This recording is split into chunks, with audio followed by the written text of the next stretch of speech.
욥기 14장 14절입니다.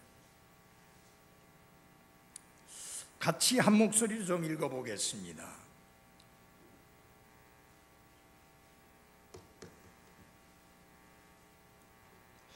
사람이 죽으면 다시 살리이까?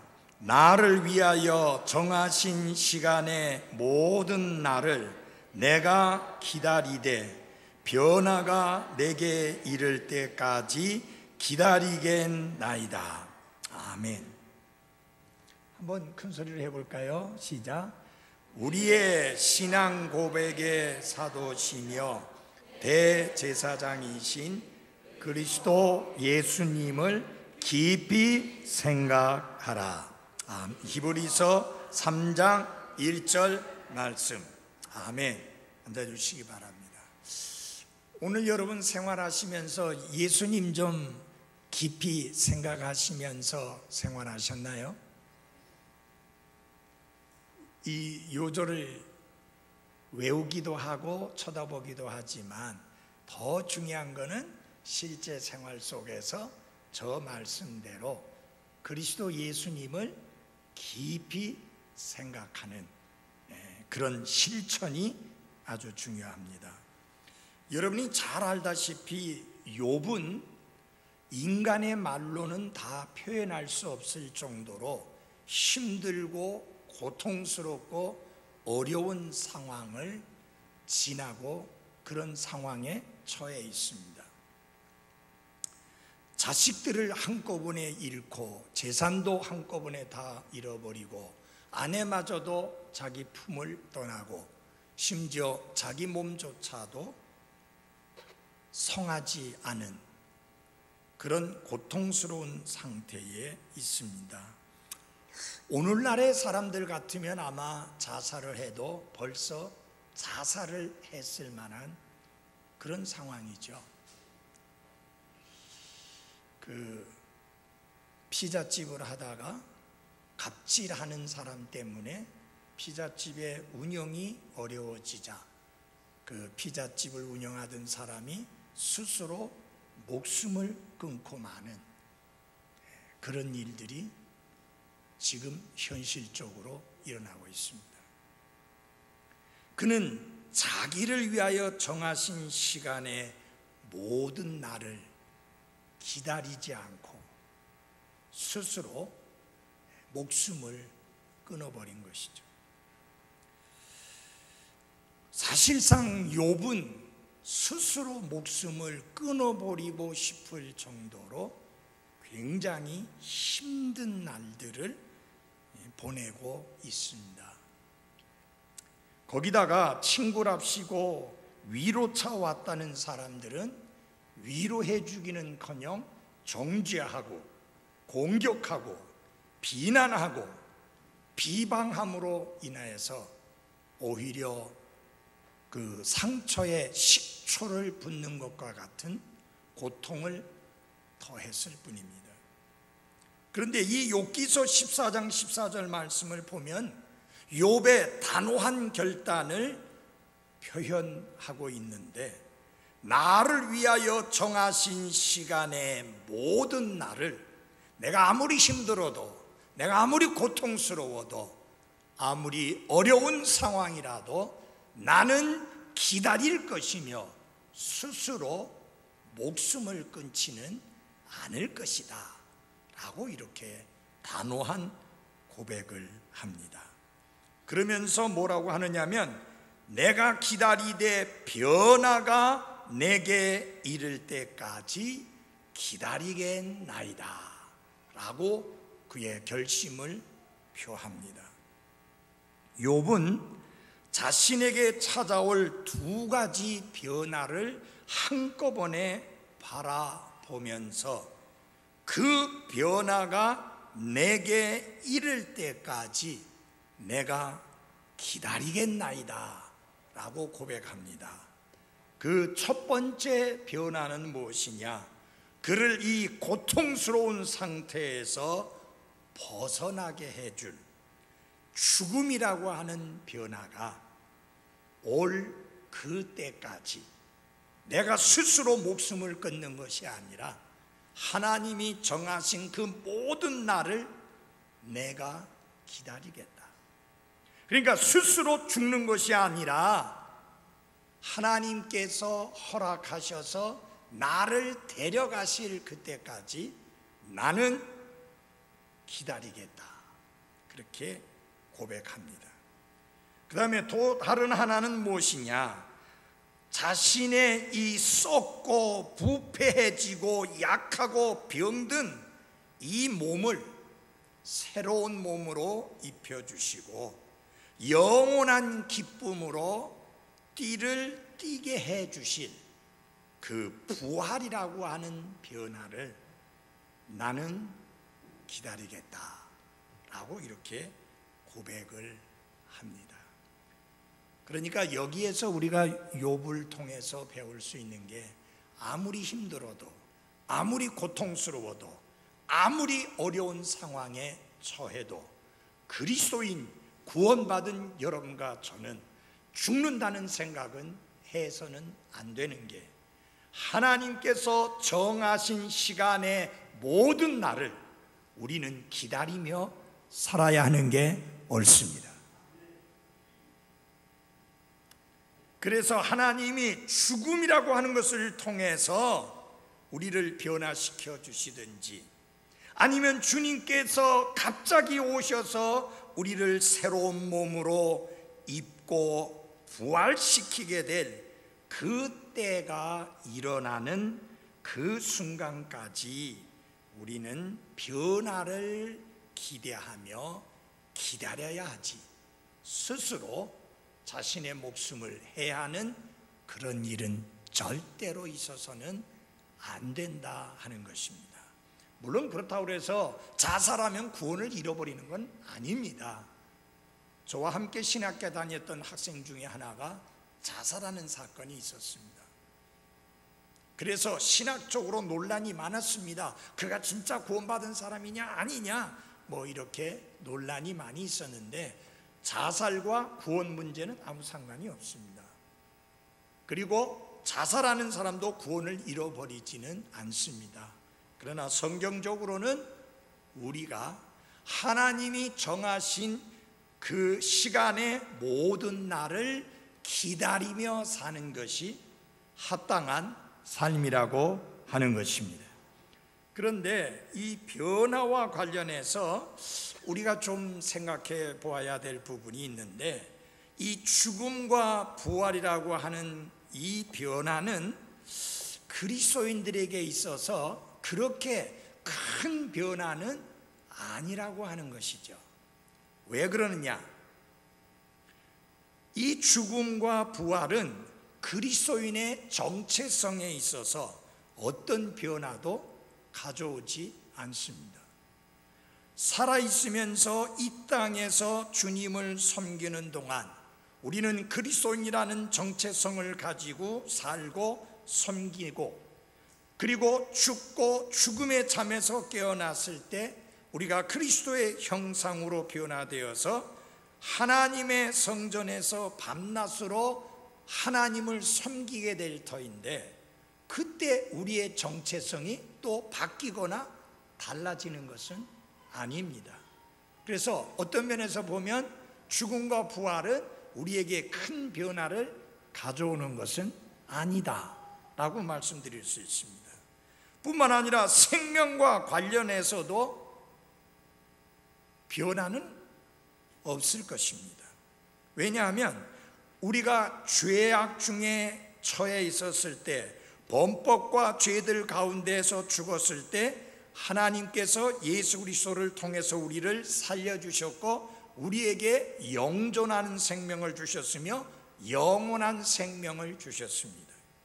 지금 영원한 생명이 있고 우리가 죽음과 그리고 부활을 통해서 하늘나라에 들어갔을 때에도 역시 우리는 영원한 생명을 가진 채로 살게 될 것입니다. 그러니까 죽음과 부활이 그리스도인에게 큰 변화를 가져오는 것은 아닙니다. 여러분, 영원한 생명을 구원받은 그리스도인들은 지금 진정으로 거듭난 사람들은 이 땅 위에서 영원한 생명을 가졌다는 믿음과 확신을 가지고 감사 찬양하면서 삽니다. 이 세상을 떠날 때 영원한 생명을 얻는 게 아닙니다. 이미 우리는 영존하는 생명을 얻었고 영원한 생명을 가지고 있습니다. 맞습니까? 그 전에 우리가 부르던 개편 찬송가에는 아주 그 가사가 고약하게 돼 있어요.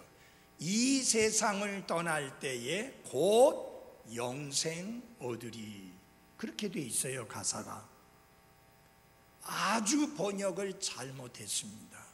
언제 영원한 생명을 얻습니까? 주 예수님을 믿을 때에 영원한 생명을 얻습니다. 영원한 생명에 관한 문제는 죽어봐야 아는 게 아니라 이 땅에 있는 동안에 내가 영원한 생명이 있고 영원한 생명이 있음을 확신하고 알고 살아가야 하는 게 맞습니다. 그래서 하나님은 사도 요한을 통해서 내가 하나님의 아들의 이름을 믿는 너희에게 이것들을 쓴 것은 너희에게 영원한 생명이 있음을 너희가 알게 하고 라고 말씀했습니다. 그러니까 지금 우리가 영존하는 생명이 있고 영원한 생명이 있어요. 하늘나라 갔을 때도 똑같은 영존하는 생명, 영원한 생명을 가지고 쭉 살게 될 거예요. 그러니까 죽음과 부활이 구원받은 그리스도인에게는 그렇게 큰 변화는 아닐 거라는 것이죠. 그 다음에 세 번째는 삶의 목적에 있어서도 변화는 없을 것입니다. 이 땅 위에서 우리는 예수 그리스도께서 영광 가운데 다시 오셔서 우리를 하나님의 나라로 데려가실 것을 기다리며 삽니다. 제발 좀 나를 데려가 주세요라고 애걸복걸하며 사는 게 아니라 다시 오셔서 우리를 새로운 몸으로 변화시켜서 공중으로 채워 올라갈 그 순간을 우리는 확신과 기쁨 가운데 기다리며 삽니다. 이 땅 위에서도 하나님 섬기며 주님 섬기며 삽니다. 그것이 또한 우리를 구원하신 하나님의 목적이기도 합니다. 우리는 이 땅 위에 놀이터로서 살아가는 것이 아니라 일터에서 아버지의 일을 하며 살아가고 있는 사람들입니다. 아들아, 오늘 나의 포도원에 가서 일하라고 하는 말씀의 내용처럼 우리는 주님의 포도원에서 이런저런 모양으로 주님을 섬기며 살아가면서 주님이 다시 오실 그날을 기다리는 가운데 삽니다. 그런데 하늘나라 가서 우리가 놀고 먹고 마시고 사는 게 아니라 그곳에서도 하나님을 섬기게 될 거라고 하는 사실이에요. 그러니까 섬김이 여기에서도 있고 하늘나라에도 있고 차이가 없잖아요. 이 땅에서 섬기고 그때는 하늘의 성전에서 밤낮으로 그분을 섬기게 될 것인데 뭐 우리가 하는 일도 변함이 없고 사는 목적에도 변함이 없습니다. 그러니까 구원받은 그리스도인에게 있어서 죽음과 부활이라고 하는 것은 그리 큰 변화를 가져오는 것은 아니다. 저는 이 말씀을 묵상하면서 너무 하나님께 감사했어요. 우리가 하늘나라 갔을 때 하늘나라 천국이 낯선 곳이 아닐 것이라고 확신합니다. 이때도 아멘 안 하네요. 하늘나라 갔을 때 여러분 하늘나라가 낯선 곳이 아닐 것입니다. 그 왜냐? 우리가 하늘나라의 삶을 이 땅에서 누리고 살고 있잖아요. 우리가 생명수 강가에 가서 날마다 생수를 마시지 않아요? 예. 말씀을 통해서 생명수 강가에 가서 생명수를 마시잖아요. 그리고 기도를 통해서 하나님 아버지와 함께 깊이 있는 교제를 나누며 살고 있습니다. 매일매일 살아가면서 우리의 주님과 동행하면서 살아가고 있습니다.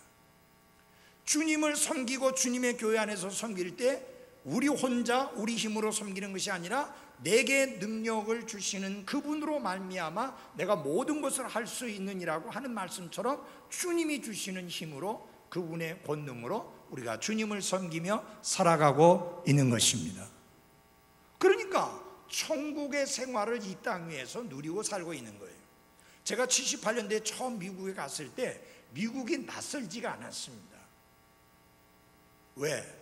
가기 전에요, 미국에 대해서 많이 들었고, 선교사님한테 들었고, 또 그림으로도 보았고, 화면으로도 보았고, 책으로도 보았고, 그래서 막상 거기 떨어지니까 여기도 사람 사는 곳이고, 뭐 단지 다른 것은 뭐냐, 백인들이 흑인보다 혹은 아니 황인종보다 좀 많다는 거, 그런 게 다를 것 뿐이지, 높은 건물 많다더니 참 높은 걸 많구나, 차 많다더니 참말로 차 많네. 미국 사람들은 다 영어 쓴다 하더니 정말 영어 다 쓰고 있구나. 뭐 크게 별나게 다를 것은 없다는 이야기죠. 그래서 여러분이 정상적인 그리스도인의 생활, 복된 그리스도인의 생활, 아름다운 그리스도인의 생활, 은혜스러운 그리스도인의 생활, 말씀 중심의 그리스도인의 생활을 산다면 하늘나라 갔을 때 하늘나라가 낯설지 않을 것이다 하는 것입니다. 아멘? 그래야지 맞아요. 이게 어디지? 내가 왜 여기 와 있지? 이렇게 되면 곤란한 거예요. 야, 내가 이 땅에 있는 동안에 성경을 통해서 보아왔던 그 천국이 바로 그대로구나 라고 하면서 기뻐하고 어색해하지 않고 곧 그 분위기에 어울릴 수 있는 그런 삶으로 우리가 이 땅 위에서 살아야 합니다. 예? 하늘나라, 우리 찬양 있잖아요. 내 주 예수 모시고 사는 곳이 그 어디냐? 하늘나라이다. 그래, 하늘나라를 경험하고 살아야죠. 여러분, 구원받지 않은 사람들은 지금 무엇을 경험하면서 삽니까? 지옥을 경험하고 삽니다. 우리는 대신에 무엇을 경험하고 살아야 되느냐? 하늘나라를 경험하고 살아야 합니다. 그래서 구원받은 그리스도인에게 있어서 죽음과 부활은 큰 변화는 아니다. 그렇지만 그럼에도 불구하고 몇 가지 면에 있어서 변화가 있습니다. 그 첫째 하나는 장소의 변화입니다. 지금 여러분과 저는 죄에 찌들어 있는 이 더러운 세상에서 날마다 추악하고 역겨운 물질 숭배에 빠져 있는 사람들 사이에서 하나님의 존재를 부인하며 그분을 경배하며 그분께 감사하는 것을 무시하고 외면하고 비웃고 조롱하며 사는 사람들 사이에서 그들의 악담과 저주의 말과 비난의 말들을 듣는 이 세상에서 살다가 더 이상 그런 소리를 듣지 않아도 되는 하나님의 낙원으로 옮겨지니 어떤 변화냐? 장소의 변화가 일어납니다. 물론 이 땅에서도 우리는 주님 안에서 기뻐합니다. 물론 우리가 이 땅에서도 주님 앞에 감사하며 삽니다.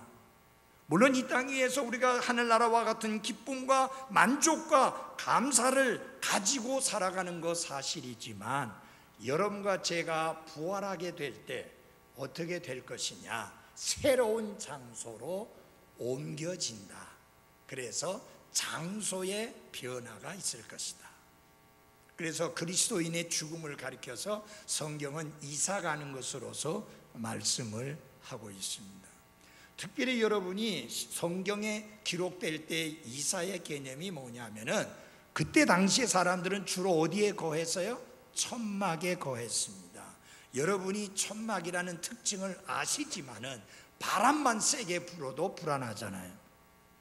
비가 너무 많이 와도 불안하지요. 왜냐하면 방수천으로 만들어져 있음에도 불구하고 그 위에 그 프라이라고 하는 것을 덮었음에도 불구하고 그 모든 것을 다 뚫고는 비가 줄줄 새는 경우도 있기 때문에 참 천막에 산다는 게 얼마나 불편한지, 쉽게 무너질 수 있고 쉽게 흔들리고 쉽게 상할 수 있는 게 천막 아닙니까? 우리의 몸이 그런 것이잖아요. 약하기 쉽고 병들기 쉽고 늙기 쉽고 죽기 쉬운 그런 이 흙집에서 살다가 하나님께서 새 몸을 주셔서 영광스러운 몸을 입고 그리고 이 땅 위에서가 아니라 하늘나라에서 살게 될 때 장소의 변화인데 이건 엄청난 변화입니다. 그렇잖아요. 땅과 하늘나라는 비교가 되지 않습니다. 예, 아멘. 그 변화. 송중기하고 송혜교가 결혼을 한답니다. 10월 말에. 그런데 신혼집이 100억이래요. 참 이게 뭐가 느껴져요? 격세지간이. 참, 아니 우리는 지금 1억이 어떻게 생겼는지도 잘 모르는데 젊은 애들이 결혼하면서 무슨 100억대 집에서 사느냐. 근데 여러분, 아무리 비싼 집이고 아무리 넓은 집이고 아무리 호화스러운 집이라 할지라도 그들이 거기서 천년만년 사는 건 아니에요. 36, 33이니까 뭐 100살까지 산다 봐도 60몇 년밖에 더 살아요. 우리 좀 실제적으로 계산하면서 살아봅시다. 여러분 집이 지금 아무리 불편해도 거기서 천년만년 살 거 아니잖아요. 우리가 영원히 있게 될 하늘의 집, 하늘의 본향, 하늘의 초소를 생각하며 감사할 수 있고 기뻐할 수 있기를 바랍니다. 옛날에는요, 하늘나라에 관한 이야기를 하면 눈이 반짝반짝하고 얼굴이 빛이 나고 그랬는데 요새는 별로 안 그래요. 그게 왜 그런가 생각해 봤더니 이 땅 위에서 사는 삶이 너무 편해졌어요. 옛날에 비해서. 그래서 전에 어떤 목사님들이 그런 이야기를 했어요. 만약에 우리나라 국민들의 개인 소득이 10,000불이 넘으면 전도가 힘들어진다. 지금은 20,000불 정도에 가까이 가니까 여러분이 전도해 보면 아시지만 얼마나 힘듭니까? 우리 청년들이 다른 청년 데려오는데요, 전에 같으면 그 정도 설교 들으면 구원받겠다고 그냥 뻘뻘거리고 앞으로 나오는데 까딱도 안 해요. 강요하지 마라 하고. 지금은 뭐 이거 말고 시험 쳐야 되니까 시험 치는 거 신경 쓰기 때문에 지금 예수 믿는 거 이건 신경 쓸 여가가 없대요. 이렇게까지 사람들의 마음들이, 젊은이들의 마음도 단단하게 굳어져 가고 있는 이런 현실입니다. 세상에 사탄이 제공하는 재미있는 일들이 너무 많다 보니까 사람들이 그런 것에 마음을 다 뺏겨서 예수 그리스도를 통한 구원과 하나님께서 죄들을 용서해 주시고 하나님 자녀 삼아 주신다는 이 엄청난 기쁜 소식에 대하여 관심이 없는 시대가 됐습니다. 여러분, 일찍 구원받은 거 감사하십시오. 내 마음이 그런 잘못된 생각으로 몇 겹씩 첩첩이 쌓여 있지 않을 때, 복음을 들을 때 그것을 귀하게 여기고 받아들일 수 있었던 그 은혜 생각하고 감사하시기를 바랍니다. 정말 귀한 거예요. 그 다음에 우리의 이웃이 바뀌게 될 겁니다. 이 땅 위에서 우리는 구원받지 못한 사람들의 경건치 않은 말들을 들어야 하고, 그들의 말을 들으면서 우리의 속이 많이 상하고, 우리의 이웃들이 너무 사악하고 하나님의 말씀을 저버리고 욕되게 하며 살아가는 사람들의 모습을 볼 때마다 참 마음이 아프고 그들을 볼 때마다 안타까움이 있는데, 그들이 우리의 이웃이라는 사실이 우리의 마음을 더 무겁게 하지 않습니까? 직장에 가면은 술, 담배 유혹이 얼마나 심한지. 어떤 형제 이야기를 들으니까 형제가 술을 먹어서는 안 되는 신체적인 문제도 가지고 있음에도 불구하고 상관들이 술을 억지로 먹이면서 하는 말이, 이걸 먹지 않으면은 제대로 회사에서 일을 할 수가 없다. 그래서 불이익을 주고, 여러분, 그리스도인들이 믿음을 지키면서 하나님 말씀대로 살아가는 게 그렇게 녹록하지 않은 환경 속에서 살고 있습니다. 우리의 이웃들이 너무 고약한 거예요.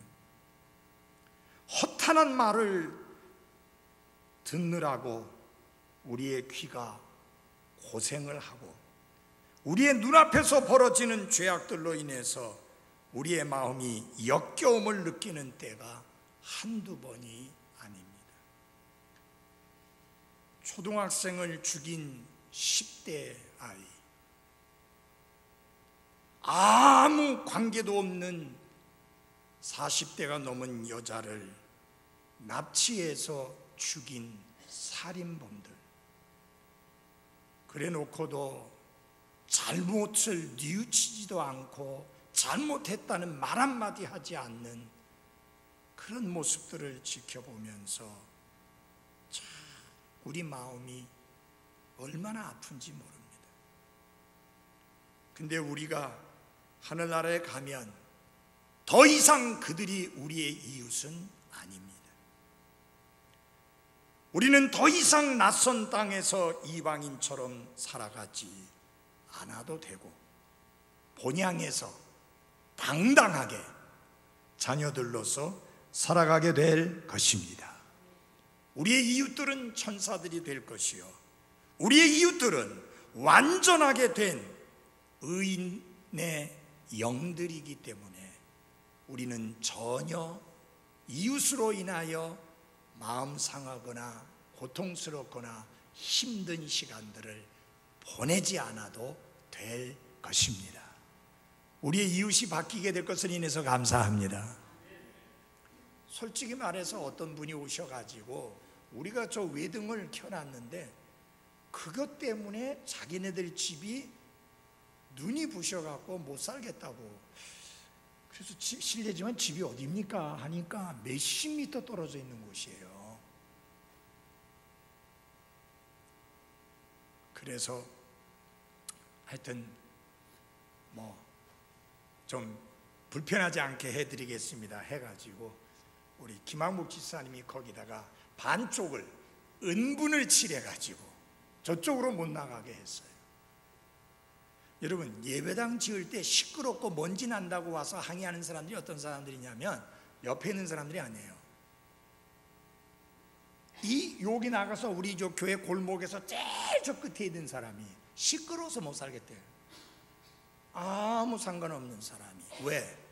교회라고 하면 비난해도 되고 공격해도 되고 손해를 끼쳐도 되고 교회는 말없이 그 손해를 감수한다, 그런 생각들을 가지고 있는 거예요. 저희들은요, 여러분, 공사하면서 이웃집에 에어컨 설치해주고 뭐 보상해주고 하는 거 하나도 안 하고 건축한 거 정말 하나님께 감사합니다. 우리 친교하는 다른 교회는 건물 지으면서요, 옆에 근처에 있는 사람들 다 에어컨 다 해줬어요. 그런 비용만 3천만 원이 나갔대요. 하늘나라 가면 그런 이웃은 없어요. 우리와 믿음을 같이 하는 형제 자매들만 있습니다. 우리를 섬기던 영인 천사들이 우리의 이웃이 될 겁니다. 그 다음에 외적인 환경에 큰 변화가 있을 겁니다.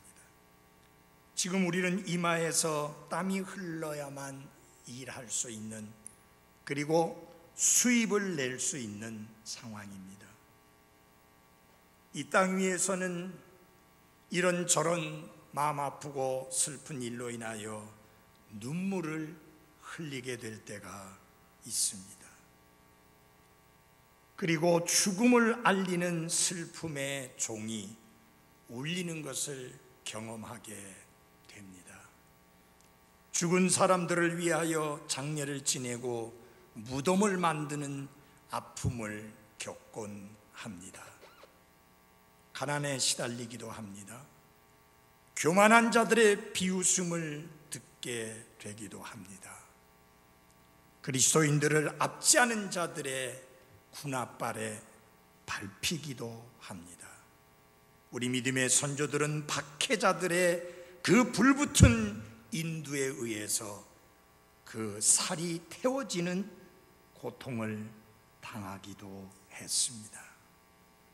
그러나 하늘나라에서는 사악한 자가 소란을 그치고 거기서는 피곤한 자가 안식을 얻게 될 것입니다. 더 이상 눈물이 없죠. 더 이상 이마에서 땀이 흘러야 되지 않습니다.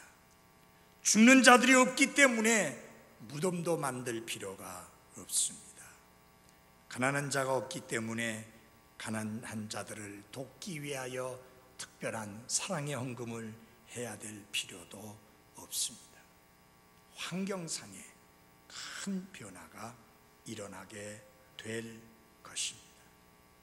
마지막으로 우리의 몸에 큰 변화가 일어나게 될 것입니다. 이 죽을 수밖에 없는 이 몸이 다시는 죽지 아니하는 몸을 입게 될 것입니다. 우리를 구속하고 속박하였던 그 연약함이 우리에게서 완전히 사라질 것입니다. 기도하려고 머리를 숙일 때마다 우리를 힘들게 만들었던 잡념들도 없어지고 사라질 것입니다.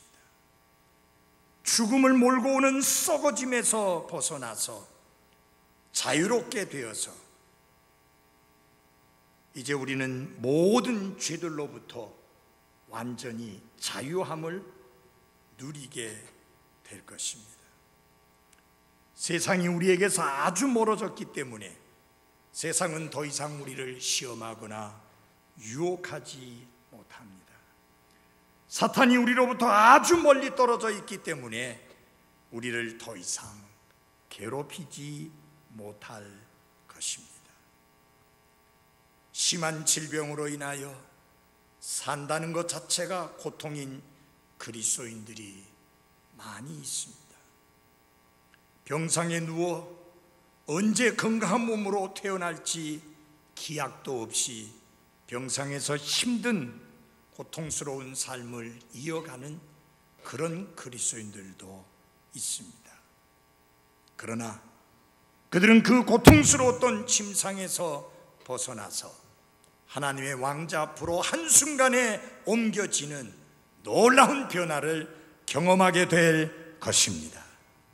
그 천국은 괴로워하는 자들의 신음소리들로 차 있는 병원과는 아주 완전히 딴판일 것입니다. 지독하게 가난해서 힘들게 살던 그리스도인들에게도 놀라운 변화가 일어날 것입니다. 거의 쉴 새 없이 고된 일을 해야 했고 손에 굳은 살이 박이도록 일을 해야 했고 새벽부터 밤늦게까지 일하느라 잠을 설칠 수밖에 없었고 몸을 누이고 눈을 붙여도 충분히 자지도 못한 채 일어나야만 했던 그들의 삶에 변화가 일어날 것입니다. 그들의 방에는 살림살이라고 할 수 있는 것들이 거의 없었고 식탁에 차려놓을 반찬도 시원찮았으며 그들의 잔은 차고 넘치기는커녕 제대로 채우기조차 어려웠었던 그런 그리스도인들이었습니다. 이렇게 극심한 가난으로 인해서 온갖 고통스러운 삶을 살아야 했던 그들이 지극히 풍요로운 하늘나라의 삶으로 한순간에 옮겨지게 될 것입니다. 가난에서 자유롭게 될 것입니다. 질병에서부터 자유로워질 것입니다. 모든 고통으로부터 자유스럽게 될 것입니다. 왜냐하면 그때는 이 천한 몸이 예수 그리스도의 영광스러운 몸으로 바뀌어지게 될 것이기 때문에 그렇습니다.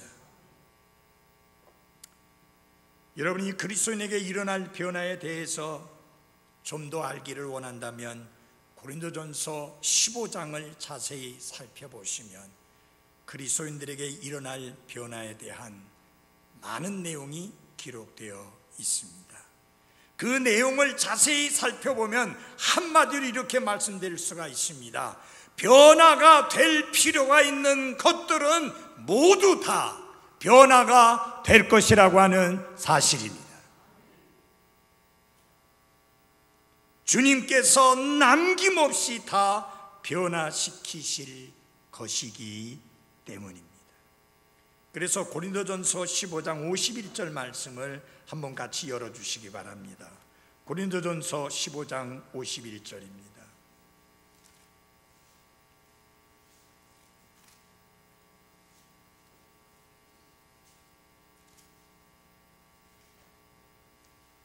우리 다 같이 한번 같이 읽어보겠습니다. 고린도전서 15장 51절 시작.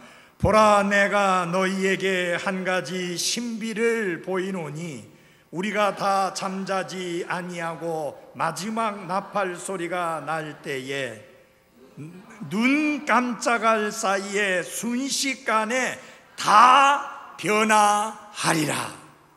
순식간에 다 변화하리라.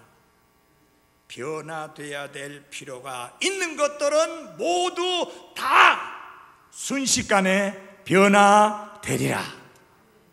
하나님의 약속입니다. 우리가 변화될 때 그 모습이 얼마나 영광스러운 모습일까라는 생각을 하신다면 모세 얼굴을 생각해 보시기 바랍니다. 모세가 하나님을 만나 뵈었을 때 그는 자신의 얼굴에서 나는 광채로 인해서 그 얼굴을 수건으로 가려야만 했습니다. 돌에 맞아 죽어갈 때의 스데반의 얼굴을 생각해 보시기 바랍니다. 그를 돌로 치던 사람들이 그의 얼굴을 보았을 때 그 얼굴은 마치 천사의 얼굴과 같이 편안했다라고 말씀합니다. 무엇보다도 우리가 주님의 형상으로 변화될 것이니 변화산에서 변화되셨던 예수님의 모습을 헤아려 보시기를 바랍니다. 다 같이 마태복음 18장을 열어주십시오.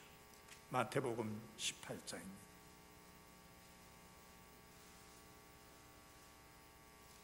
아니네, 17장이에요.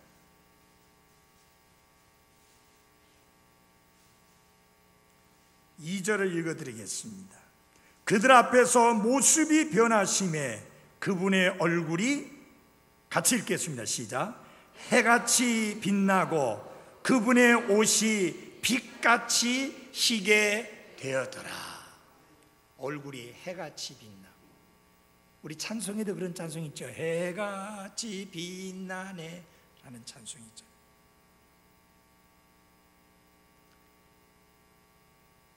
이 변화와 관련해서 여러분에게 말씀드릴 수 있는 것은 이 변화는 최종적인 변화입니다. 우리가 일단 그리스도의 형상으로 변화가 된 후에는 더 이상의 변화는 없습니다. 그래서 오늘 결론이면서 제목은 더 이상의 변화는 없다. 다 같이 한번 봅시다. 더 이상의 변화는 없다. 우리가 더 이상 썩지 않는 존재로 변화된 후에 예수 그리스도의 형상과 같은 모습으로, 영광스러운 모습으로 변화된 후에는 더 이상의 변화는 없을 것입니다. 그것은 최종적인 변화입니다. 우리에게 그 변화가 찾아올 때까지 우리는 기쁜 마음으로 기다릴 수 있습니다. 그 변화는 하나님의 정하신 때에 올 것이요 모든 점에서 가장 뛰어난 것으로 변화될 것이며 주님의 형상으로 변화된 후에 더 이상 그 어떤 변화도 필요하지 않게 될 것입니다. 그날을 바라보며 하나님을 찬송하며 그 변화를 기쁘게 기다리며 살아가는 나와 여러분이 되기를 바랍니다. 한 말씀만 읽고 마치겠습니다. 다 같이 빌립보서 3장을 열어주십시오. 빌립보서 3장 21절입니다.